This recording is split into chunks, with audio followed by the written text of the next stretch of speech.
Bismillahirrahmanirrahim.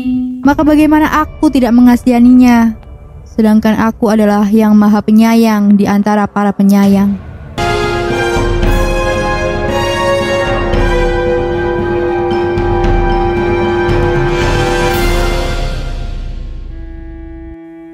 Kisah Nabi Musa menemui pemuda yang pernah diusirnya telah mati.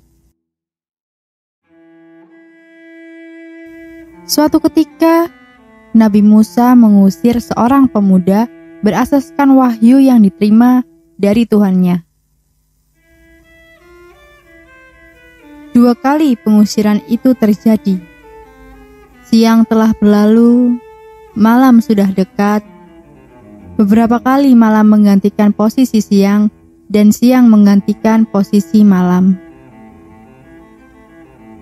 Di suatu daerah tak berpenduduk, bukan saja sepi dari aktivitas jual beli, tetapi juga sepi dari derap hewan, baik yang jinak maupun yang buas. Tidak ada yang mengerti bahwa di daerah sepi itu tergeletak seorang pemuda dengan nyawa yang sudah terputus dari raganya. Kemudian Nabi Musa mendapat titah Tuhannya. Maka Allah Subhanahu wa Ta'ala mewahyukan kepada Musa alaihi wasallam, "Pergilah engkau ke tanah lapang begini dan tempat begini. Di situ telah meninggal dunia salah seorang waliku. Mandikan, kafani, dan sembayangilah dia."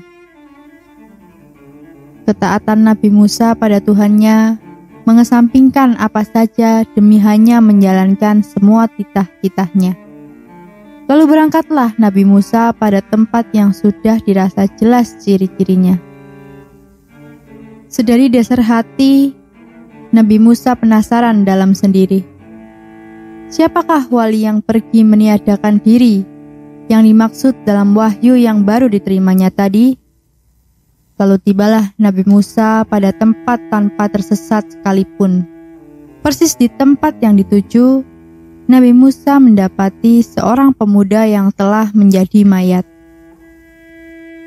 Seolah Nabi Musa tidak lupa pada pemuda yang tergeletak di hadapannya.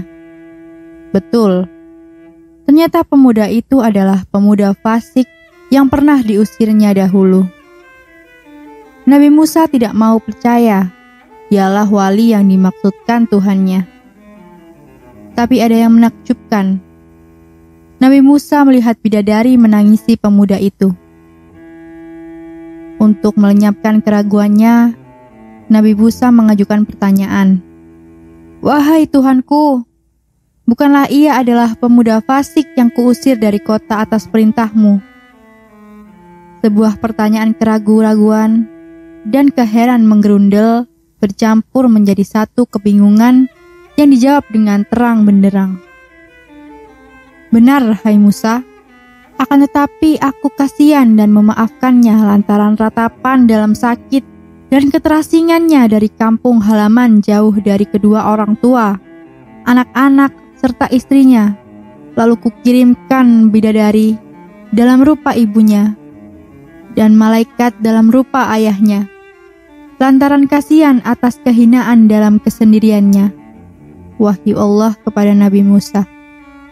Secara bersamaan, Nabi Musa menerima lanjutan firman Allah.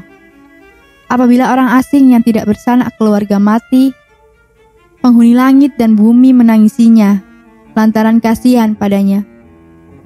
Maka bagaimana aku tidak mengasihaninya, sedangkan aku adalah yang maha penyayang di antara para penyayang. Begitulah kisah Nabi Musa menemui pemuda yang pernah diusirnya telah mati. Terima kasih sudah menonton video ini. Banyak sekali sikap tauladan yang dapat diambil dari cerita ini. Semoga kalian suka dengan video ini dan berkomentar di bawah jika ingin dibawakan cerita apa selanjutnya. Jumpa lagi. Wassalamualaikum warahmatullahi wabarakatuh.